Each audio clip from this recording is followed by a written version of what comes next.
South Africa arrived in Buenos Aires as the world champions, but by the final whistle, they had been forced to fight for every single meter. The Springboks walked away with a 17-10 victory over Argentina, but this was anything but a comfortable win. In fact, for long periods, the Pumas looked like the sharper and more dangerous team. South Africa struggled for rhythm, their kicking game lacked precision, their lineout was far from perfect, and their attack repeatedly looked uncertain. Yet somehow, when the pressure reached its highest point, the champions found a way to survive. And that may be the most important story of this entire test match. Rassie Erasmus made 13 changes from the side that had defeated Wales 43-0, and those changes were immediately visible. Several returning players were playing their first rugby of 2026, while the Springbok front five had never packed down together before. That lack of familiarity created problems. The passes were not always accurate, the attacking decisions were sometimes unclear, and South Africa struggled to establish the control that has become their trademark. Argentina sensed the opportunity immediately. The home side attacked with confidence, and at the first scrum, Thomas du Toit went to ground. Argentina earned the penalty, kicked to the corner, and suddenly the pressure was on South Africa. The Pumas drove forward, Pablo Matera carried strongly, and the ball eventually reached Benjamin Grondona, who broke through the defensive fold. Argentina had taken the lead. For a team expected to dominate the set piece, it was a warning. But the fascinating part of this match was what happened next. The Springboks did not panic. Their scrum, which had appeared vulnerable at the beginning, slowly became their greatest weapon. By the end of the match, South Africa had won all 7 of their scrums, while Argentina had only 2. When everything else was beginning to fall apart, the scrum gave the Springboks something they could trust. And that is exactly what championship teams do. They find something reliable when the rest of the game becomes chaotic. South Africa's problems were not limited to the scrum.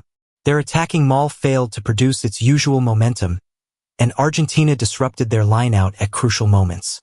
The Springboks also gave away valuable territory with kicks that traveled too far ahead of the chase. That allowed Argentina's dangerous outside backs to attack.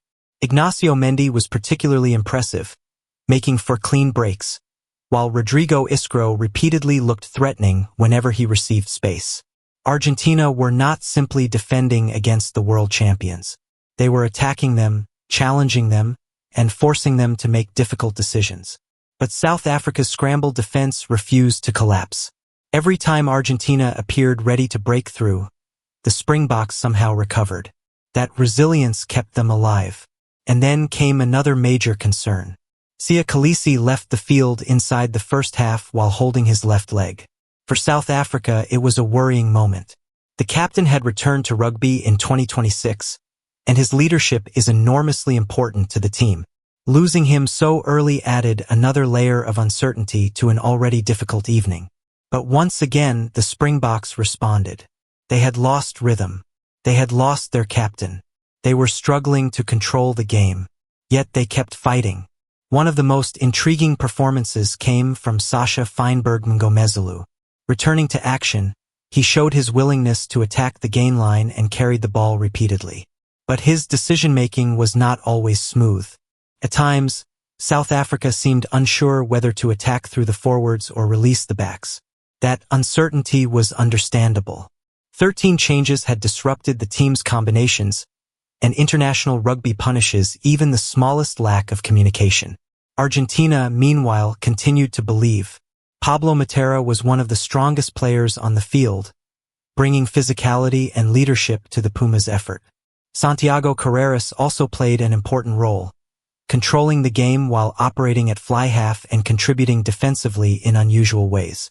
For Argentina, this was the kind of performance that creates belief. They had the world champions under pressure. They had exposed weaknesses. They had created attacking opportunities.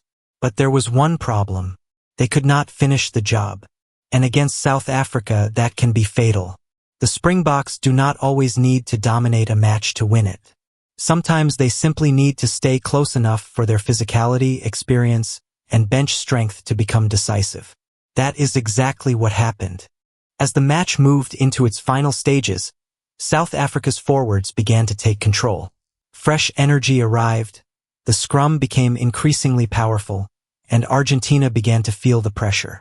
Then, in the 63rd minute, Cameron Hanekom delivered the moment South Africa needed. The scrum went straight through Thomas Rapetti, and Hanekom scored.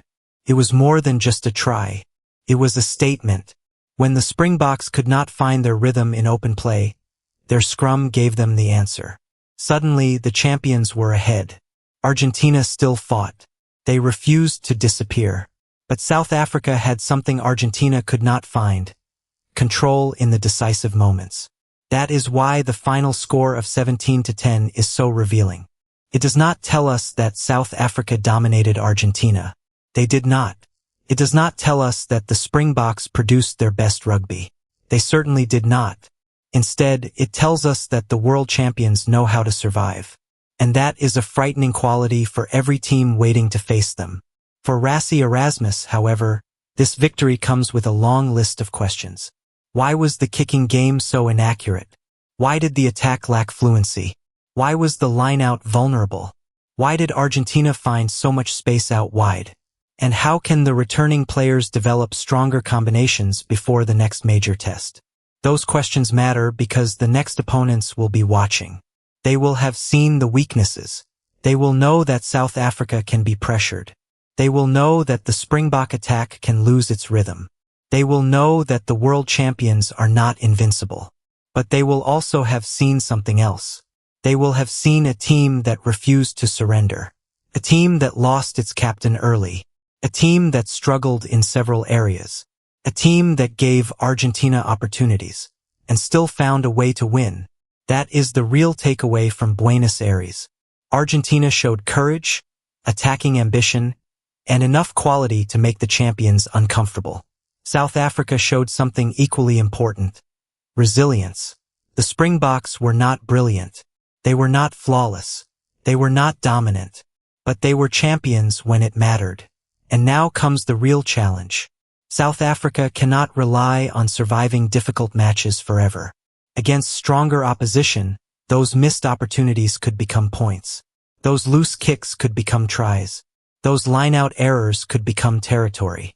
And that lack of attacking rhythm could eventually cost them a match. So this 17-10 victory should not be seen simply as another win. It should be seen as a warning. The Springboks have discovered what they need to fix. And if they can combine the resilience they showed in Buenos Aires with the precision they were missing, then their next opponents could face something much more dangerous. Because a Springbok team that wins when nothing is working is already difficult to beat. A Springbok team that finally gets everything working could be almost impossible to stop.